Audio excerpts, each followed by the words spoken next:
Hello everyone, my name is Octavian Saiu. I'm a theatre scholar and critic, and I've been privileged enough to be able to work in different parts of the world, driven by the same passion for theatre.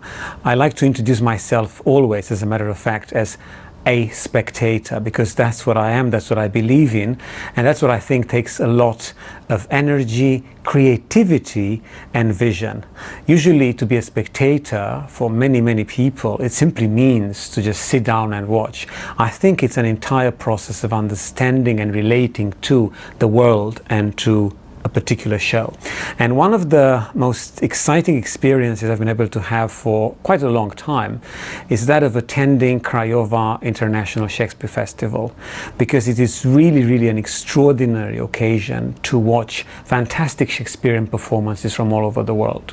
And this year it's been very eclectic, because the organizers have decided to expand the scope of the event and to add more and more dimensions, more and more sections. And all this idea of enriching the festival's scope is based upon a principle that I personally would like to salute and congratulate the organizers for.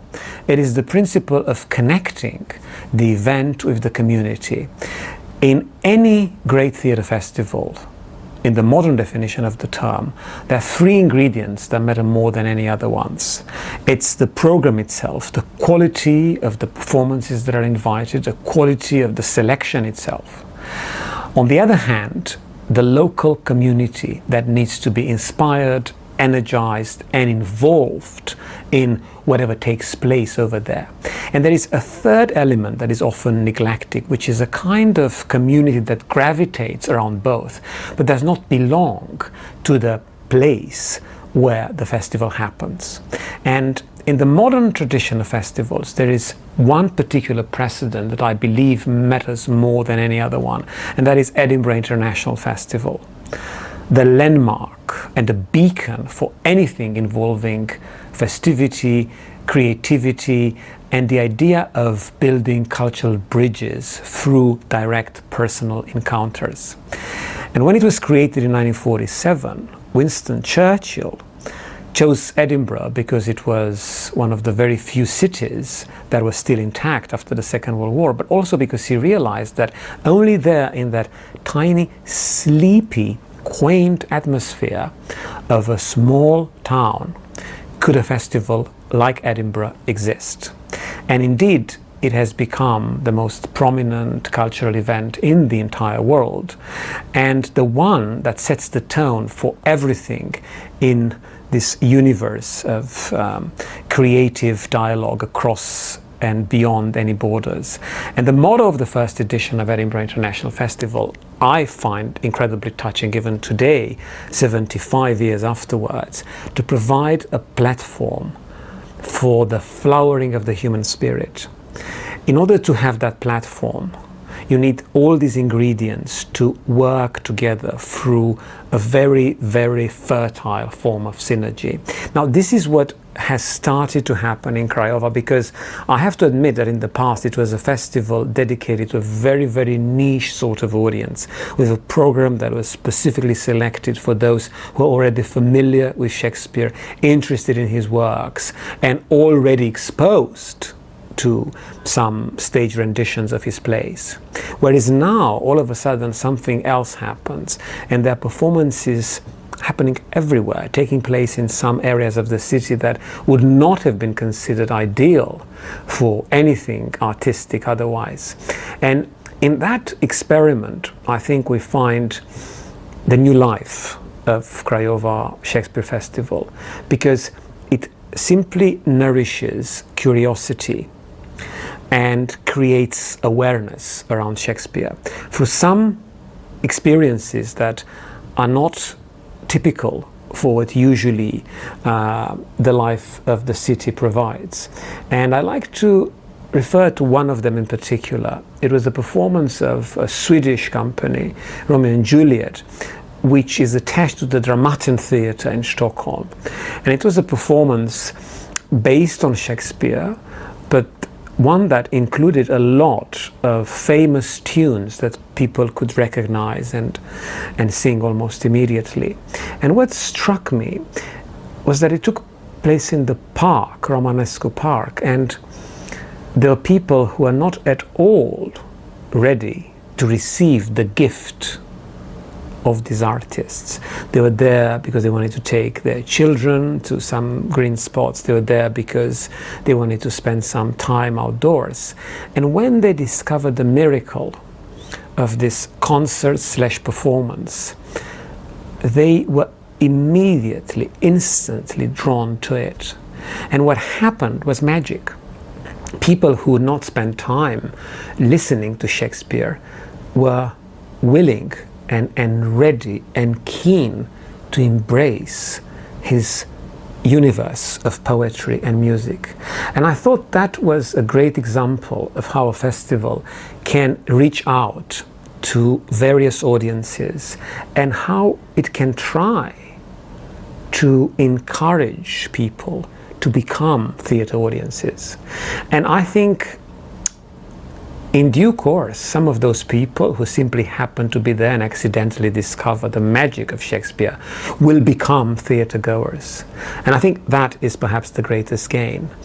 Now, to refer to one completely different example, I like to mention the performance by Oskaras Koršunovas based on Othello, which was a very, very radical adaptation of the play.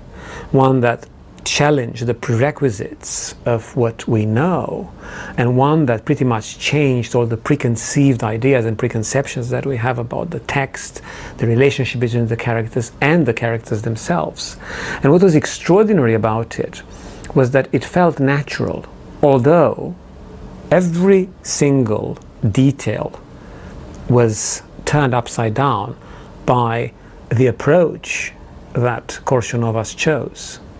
Not many people realize that there were references there to the wars of the contemporary world we live in, to all the great ideological conflicts of our times, and to some of the most difficult and virtually irreconcilable crises of humanity today. But everybody in the audience picked up on some humorous aspects and understood that there was something there that was generous. And that generosity of theatre is what we need to rely upon now in order to make sure that it gets out of its comfort zone in order to conquer new territories. And I think there have been a few new territories conquered here at Craiova because people who were very suspicious of any stage rendition of Othello were all of a sudden interested in how a classical play can be interpreted in a manner that resonates with us today at the beginning of the 21st century. Not everything in it was impressive, not everything in it was justified, and certainly not everything was exquisite. But the general tone of it and the fabric of what was actually happening on stage was powerful and engaging, and that mattered more than anything. It was a full house and everyone was connected with Shakespeare through the imagery, through all the efforts of the actors, and through the very genuine, deep, organic relationship they established with the audience. I thought it was a great show for that very reason. Now, these two examples seem to have nothing in common, and yet they illustrate the same idea, the same concept of Shakespeare being made to feel our contemporary again. I think from all the great scholarship dedicated to him, and there's no other author to whom so many essays, articles, reviews, interpretations and reinterpretations have been devoted. There's one title that remains to this day the most powerful, and it belongs to Jan Kott, who in the early 60s said, Shakespeare, our contemporary. Of course, for him, it meant something very, very different, because it was the world after the Second World War, and because it was almost intimately connected with all the turbulences and the tribulations of that part of European history. We live in a completely different paradigm, and yet there's so many things that remind us of the crisis of the past. Shakespeare is our contemporary today because we rely, as we are now, upon digital technology, because we witness so many disasters and so much suffering, because we need to find ways to establish a bond with one another through the core of our humanity.